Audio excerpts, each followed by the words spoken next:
Hello everyone, this is Dietitian Herman. I hope you all are doing good. Today we'll be talking about constipation. Constipation एक ऐसी problem है जो कि world wide बहुत ही common है लोगों में. हम अक्सर सुनते हैं लोगों से कि उनका नेचुरली पेट साफ नहीं होता. 2-3 दिन भी निकल जाते हैं जब उनका पेट साफ नहीं होता, या फिर उनको बहुत हार्ड स्टूल पास ऑन होता है. उनको किसी भी तरह की एंटासिड्स या फिर उनको कोई एंटीबायोटिक्स या फिर उनको किसी भी तरह के लेग्जेटिव्स पे डिपेंडेंट रहना पड़ता है to pass on their stool, उनका पेट क्लियर करने के लिए. हमारी देखा जाए तो 5 ऐसी बॉडी ऑर्गन्स हैं जिसके थ्रू हमारी एक्सक्रीशन होती है. वेस्ट जो है वो है हमारा बाहर निकलता है बॉडी से. जैसे कि liver is one such largest organ of our body, जिससे हमारे जो टॉक्सिन्स हैं बॉडी से वो क्लियर आउट होते हैं, पास ऑन होते हैं. सेकेंड इज स्किन, हमारे स्वेट के थ्रू जो है हमारे टॉक्सिन्स बाहर निकलते हैं. थर्ड इज आवर लंग्स, हम इनहेल करते हैं ऑक्सीजन एंड कार्बन डाइऑक्साइड को एक्सहेल करते हैं. देन इट्स योर कॉलर, जो हमारी एक्सक्रीटरी ऑर्गन्स होती हैं जिसके थ्रू हमारा पास ऑन स्टूल होता है. Then very important are kidneys, जिसके थ्रू पूरा यूरिनेशन प्रोसेस होता है, हम यूरिन पास करते हैं. तो ये 5 ऑर्गन्स में से अगर कोई भी हमारी ऐसी ऑर्गन हो जो नहीं अच्छे से काम करे तो हमारा एक्सक्रीटरी प्रोसेस जो है वो बहुत इफेक्ट होता है. चलिए हम बात करते हैं कि कॉन्स्टिपेशन के ऐसे क्या रीजंस हो सकते हैं कि जिस वजह से हार्ड स्टूल या कॉन्स्टिपेटेड रहना, ब्लोटेड फील करना या फ्लैटुलेंस अकर होना, ये क्यों चीज़ होती है. सबसे पहले तो वाटर इनटेक, जो कि हमें नेचर ने सबसे इम्पॉर्टेंट और सबसे इजीली अवेलेबल सोर्स दिया है, दैट इज़ वाटर. जब हमारा पानी का इनटेक डेली बेसिस पे बहुत कम होता है तो लो वाटर इनटेक से हार्ड स्टूल आता है या फिर स्टूल जो है वो लेट पास ऑन होता है. बिकॉज जो पानी है वो हमारे स्टूल को सॉफ्टन करता है एंड सॉफ्टन करने के साथ साथ वो हमारे स्टूल को पुश करता है, जिससे ईजिली हमारा जो स्टूल है वो पास ऑन हो सकता है. तो इसलिए बहुत इंपॉर्टेंट है कि हमारा अपना जो डेली इनटेक है वाटर का हम अच्छा रखें. At least 8 to 12 glasses of water जो है वो हम लें. सेकेंड इंपॉर्टेंट चीज़ जो देखी जाती है, अक्सर लोग जिनकी मूवमेंट डेली बेसिस पे कम होती है या फिर उनकी अगर सिटिंग जॉब होती है तो उनको ये प्रॉब्लम बहुत ज़्यादा अकर होती है. नाउ आई डोंट मीन कि अगर हम मूवमेंट की बात कर रहे हैं तो उसका मतलब ये नहीं है कि आप पूरे दिन तो बैठे रहते हो या फिर आपका सेडेंट्री लाइफस्टाइल है, पर जब बस पूरे दिन में 1 घंटा या आधा पौना घंटा हम निकाल लेते हैं जो हम वर्कआउट कर लेते हैं या वॉक कर लेते हैं and we say no we are active. No, I don't call that person an active person, because sedentary lifestyle का मतलब ही ये चीज़ होती है कि जब हमारी movement all over the day बहुत ज़्यादा कम हो तो एटलीस्ट हमें अपनी मूवमेंट इंक्रीज़ करनी चाहिए. हम उसको कैसे इंक्रीज़ कर सकते हैं, अगर आपकी कोई सिटिंग जॉब है तो मेक श्योर एटलीस्ट आपके जो 3 मील्स हैं, main meals of the day हैं, ब्रेकफास्ट, लंच एंड डिनर, उसके बाद हम बैठे ना 10 या 15 मिनट्स की वॉक ही, जो भी हमारे आउटडोर में अगर हो सकती है या इंडोर में ही, जो आपके प्रेमिसेस के अंदर या प्रेमिसेस के बाहर जहाँ पे भी आपको अवेलेबिलिटी है, आपको लगता है कि आप कर सकते हो, कन्वीनियंट है, तो आप वहाँ पे वॉक कीजिए. इससे आपका जो बेली फैट भी है वो भी रिड्यूस होगा, क्योंकि जो एब्डोमिनल फैट या बेली फैट है वो मोस्टली यहाँ पे हमारे बेली में ही स्टोर होता है हमारा जो खाना. क्योंकि अगर हमारी जो मूवमेंट है वो कम हो तो हमें अपनी मूवमेंट जो है इंक्रीज़ करनी चाहिए. एटलीस्ट 7,000 से 10,000 स्टेप्स हैं जो हमें कवर करने की कोशिश करनी चाहिए. अगर हम थ्रू आउट द डे अपना एक्टिव है तो हमारा जो आधे पौने घंटे 1 घंटे का वर्कआउट भी है वो उससे भी ज़्यादा माना जाएगा इनटू हमारा एक्टिव कंडीशन, अगर हम थ्रू आउट द डे ही अपना मूवमेंट करेंगे. अगर मूवमेंट हम करते हैं तो उससे क्या होता है, जो हमारी ब्लड सर्कुलेशन है वो इम्प्रूव होती है. एंड अगर हमारी ब्लड सर्कुलेशन इम्प्रूव होगी तो हमारी जो कॉलन के थ्रू हमारा जो एक्सक्रीटरी प्रोसेस है उसके एक्सक्रीशन जो है वो ईजी हो जाती है. Then next thing is that I talked about कि बहुत ज़्यादा अगर हम लेग्जेटिव्स या फिर एंटीबायोटिक्स पे या एंटासिड्स पे अगर हम डिपेंडेंट हो जाते हैं. I have seen such person also जिनको वैसे चाहे एसिडिटी की प्रॉब्लम या कॉन्स्टिपेशन की प्रॉब्लम ना हो, बट अगर उनको किसी गेट टुगेदर पे जाना हो या फिर कोई पार्टी वगैरह हो, अक्सर मैं उनको देखती हूँ वो कोई भी एंटासिड पिल ले लेते हैं या फिर कोई भी लेग्जेटिव ले लेते हैं किसी तरह का, जिनसे उनको लगता है कि उनको गैस की प्रॉब्लम ना हो या फिर कॉन्स्टिपेशन की प्रॉब्लम ना हो और इजीली घर आके या फिर अगले दिन मॉर्निंग में उनका पेट जो है इजीली साफ हो जाए।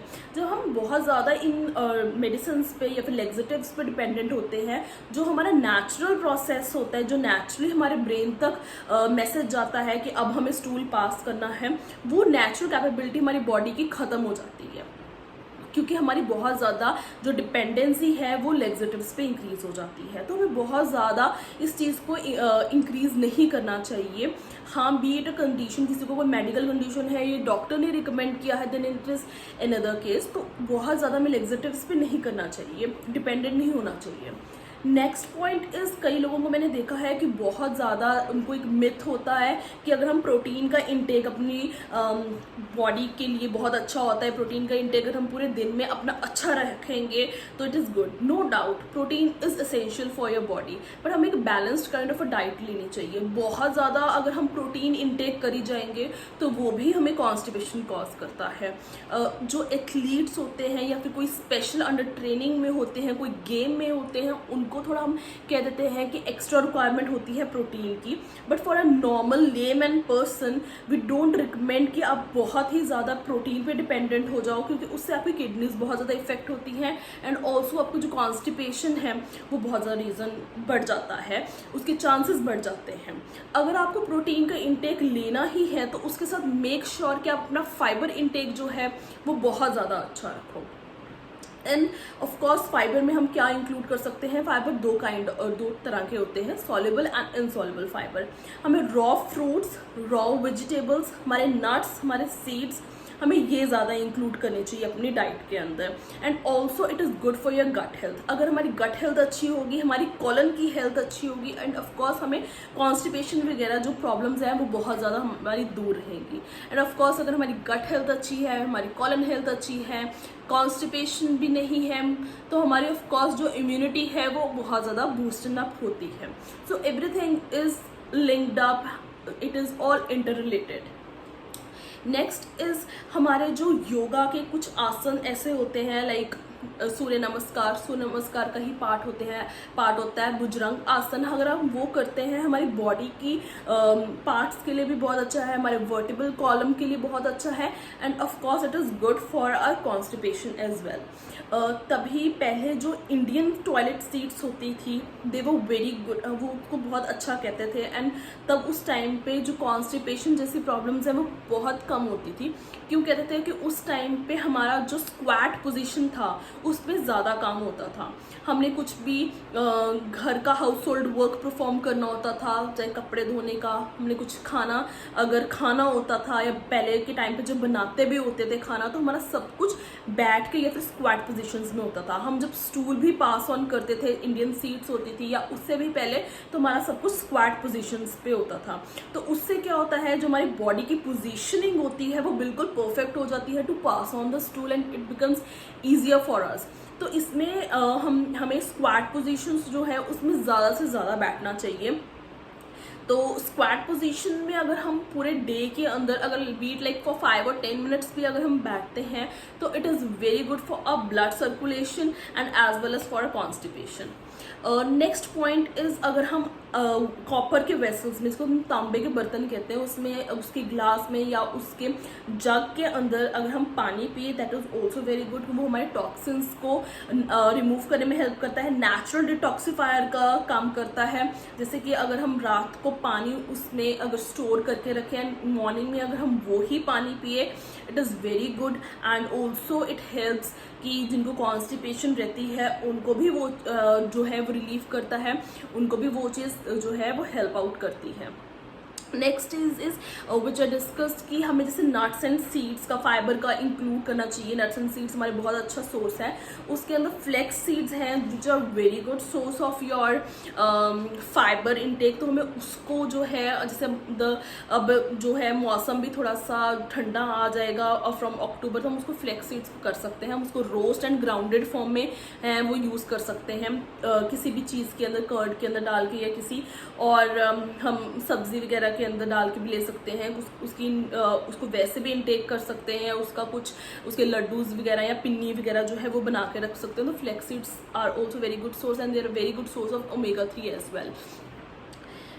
इसके साथ ही अगर हम अपने जो बैलेंस्ड डाइट में जिसको हम कहते हैं कि जिसमें हम कार्ब्स भी कहते हैं कि गुड कार्ब्स, कॉम्प्लेक्स कार्ब्स हमारे होने चाहिए, हमारी गुड फैट्स होनी चाहिए, गुड प्रोटीन्स होने चाहिए। तो इसमें मैं बहुत ज़्यादा कहूँगी कि हम कई बारी पतले होने के चक्कर में या फिर हमें ऐसा लगता है कि fat is not good for us, हम फैट को बिल्कुल ही एलिमिनेट कर देते हैं, देसी घी को हम बिल्कुल ही एलिमिनेट कर देते हैं, जो कि हमारे जो इंडिया के लिए एक बेसिक और सबसे ही इम्पॉर्टेंट कहते हैं इंग्रेडिएंट है खाने के अंदर कि अगर देसी घी में खाना नहीं बना हुआ तो हम कह देते हैं ना वो टेस्टी है खाना, ना you are not eating well if you are not cooking in the desi ghee जिसको हम कह देते हैं। तो इसलिए देसी घी को अपना, ठीक है, कोई भी चीज़ excess of everything is bad नहीं यूज़ करनी चाहिए, पर अपने देसी घी में हमें जो बेसिक है वो कुकिंग करनी चाहिए। हमारे जो उसको हम चपाती इसको ग्रीस करने में हमें देसी घी यूज़ करना चाहिए। It is a great source of vitamins, loaded with vitamins, and of course वो आपकी ग्रीसिंग का काम करता है, सॉफ्टन करता है आपके कोलन की लाइनिंग्स को, एंड कॉन्स्टिपेशन के अंदर भी it is really very good.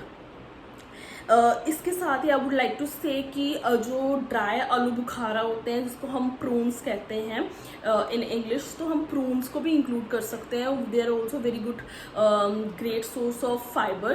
तो उसको अगर हम कैस्टर ऑयल में अगर हम डाल के खाएं, it is also a very good thing for our stomach, and जिनको कॉन्स्टिपेशन की प्रॉब्लम रहती है तो वो ये चीज़ करके देख सकते हैं।